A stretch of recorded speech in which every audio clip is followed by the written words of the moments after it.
Ranking delusional beliefs women have about dating from fantasyland to sometimes true. I deserve a 6'4" CEO model who makes $100,000 a year. That man is like 0.01% of the population and has more options than you can even count. You are not competing for him, you are in line behind a million other women who have the exact same checklist. S tier.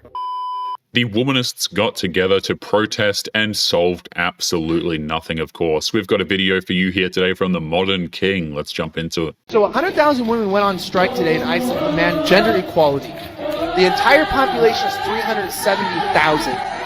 So over 25% of the population went on strike. And I have some crazy news for you. The economy did not come to a stop and it continued as normal. The only memo I got was that HR departments were getting no complaints for the 24 hours that the women were on strike.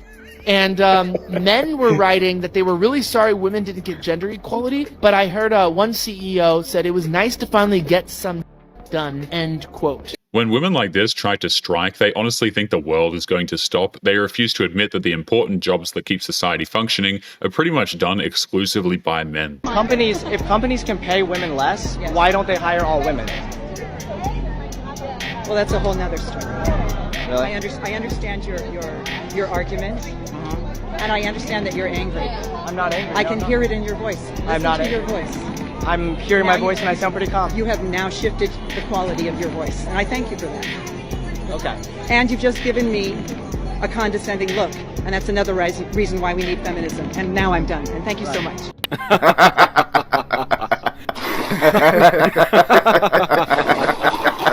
She completely avoided answering the question because she knew she was wrong. So she did what a lot of modern women love to do, get irrationally emotional, project their insecurities, and blame men for all of their problems before storming off thinking that they won the argument. Would you give up your right to vote if it meant you got drafted into the army? Yes. Why is it more socially acceptable for women to hate men than it is for men to hate women? Because men are the devil. Because men are trash. If men are more valued in society than women, why would they be the first ones sacrificed in war? Because they think they're more valued. They're being paid for more for everything, so you put your online. What? Bro, what are you talking about, man? The messed up part about all of this is how men are expected to do their jobs, go off to fight wars, and make their lives comfortable, but all men get in return is to be called worthless or the devil. They have no idea how ungrateful they sound. Why are the men of today expected to pay for the sins of the men of the past? Because they still keep making the same mistakes. So is feminism about revenge? No, feminism is about our right to be, allowed. I think it's a base level of equality that we're trying to reach over here, and as long as we can get to that, then I think we're chilling, but we got a long way to go. Yeah. Wage gaps and absolutely whack. I love how feminists will never actually talk about the end game of their ideology. They always say, we have a long way to go before we have equality, but they never explain what that actually means. It allows them to consistently move the goalposts so that they never have to have an end game. That way they can always demand more crap. Ranking delusional beliefs women have about dating from fantasyland to sometimes true. I deserve a 6'4" CEO model who makes $100,000 a year. That man is like 0.01% of the population and has more options than you can even count. You are not competing for him, you are in line behind a million other women who have the exact same checklist. S tier. I only attract toxic men. At some point you might want to look in the mirror because if every guy you're attracting is toxic, you might be the pattern. You are either picking them or creating the toxicity yourself. B tier. Where are all the good men? Well, they're probably in your DMs right now, but you just called them nice or too boring. And look, maybe they are, but what you're asking for is there. But you won't look twice until you're 34 and the roster has dried up. The frustrating part is how a lot of modern women will just use good men out of convenience or desperation. The good, hard-working men are the very same men that these women will never be able to bring themselves to respect. C tier. I want a traditional man, but I am not traditional. She wants him to pay, lead, and protect, but cooking, cleaning, or submitting to anything, nah, that's oppression. Pick a lane. You can't have 1950s benefits with modern-day expectations. S tier. I bring a lot to the table. Ask her what she brings to the table and she will buffer like a broken Wi-Fi connection. My presence, energy, and vibes, that's not a contribution, that is showing up. Meanwhile, her checklist for you is probably 3 pages long. A tier. I can change him. Here's the thing. Sometimes women do help men level up, but there's a big difference between bringing out his potential and building a man from scratch. One works, the other is just going to burn you out. D tier. Whenever a modern woman says, I can fix him, they are going after the most toxic men because they find those kinds of men to be exciting, and they think if he can change everything about himself, he would be perfect for her. It is incredibly delusional. All men are trash. She's not dating all men, she is dating the same guy with a different name 6 times in a row. I don't know about you, but after a while, maybe the trash collector is the problem here. A tier. If you can't handle me at my worst, you don't deserve me at my best. This quote sometimes looks an awful lot like a red flag disguised as a standard. If her worst is emotional warfare at 2 AM and her best is tolerable for a weekend, run. C tier. Height doesn't matter. Says height isn't a big deal, but her Hinge bio says must be 6 foot minimum to ride. Her words and actions are living in 2 completely different zip codes. A tier. The funny thing about women who obsess about men's height is the fact that they negatively discriminate against shorter guys. They see any man under 5'10" and they immediately think less of him. Bear in mind, by the way, these women half the time don't even know what 5'10" is. And of course, these are the same women who demand equal partnerships instead of relationships. Men are intimidated by me. Sometimes they might not actually be intimidated and they just don't want the headache. Labeling yourself as intimidating sounds like a lot better of an excuse than just saying you're hard to deal with. B tier. Body count doesn't matter for women. Typically the ones that are saying this are the ones that don't want theirs to count against them. Tell that to any guy who's thinking long term and watch his face. If it really didn't matter, nobody would lie about it. A tier.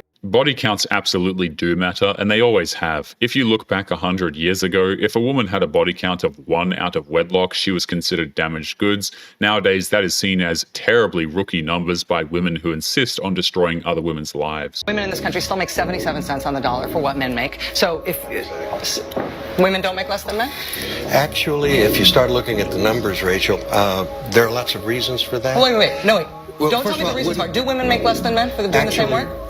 No, because... Wow. Okay. Well, for example, men work an average of 44 hours a week. Women work 41 hours a week. Men go into professions like engineering, science, and math that earn more. Women want more flexible Listen, this is not a math is hard. No. Yes, it is, actually. No, it isn't. Well, listen. Take note at how aggressive she gets when someone tries to logically dismantle her argument. The gender pay gap is a complete myth that has been debunked many times over. Rachel, frame it though the way Rachel, right now, women are making 77 cents on the dollar for what men are making. But that's not true. If so, let Rachel make her point. Every greedy businessman in America would hire only women, save 25%. And I love how passionate you are. I wish you were as right about what you're saying as you are passionate about it. I really do.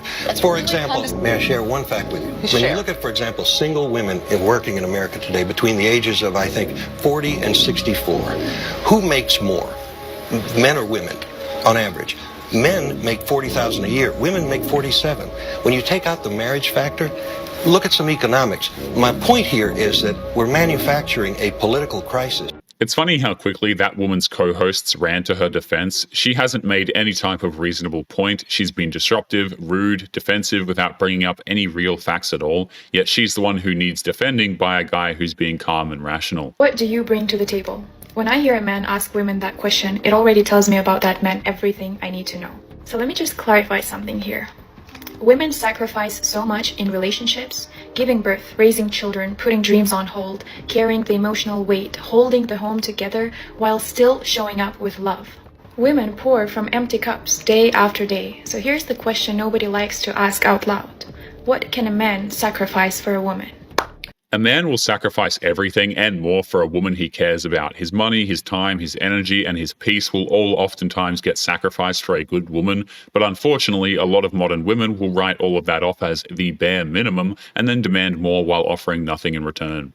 See, this is what I call twisting the meaning, changing the whole point of the discussion to paint men in a bad light. When guys ask, what do you bring to the table, they're not asking women who are good partners. They're not talking about the women who raise kids, build a home, support their men, and make sacrifices. Those women clearly bring a lot to the table, and most men respect them deeply.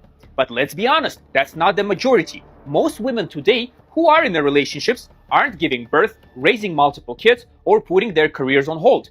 A lot of modern women want a man to do everything for them. They aren't actually looking for a stable relationship. They are just looking for a man they can treat as a butler who pays them to pretty much do nothing. Maybe in a marriage, more women do. But even then, we are living in a time with the lowest birth rates in modern history. So let's stop pretending that every woman is out there sacrificing everything for love and family.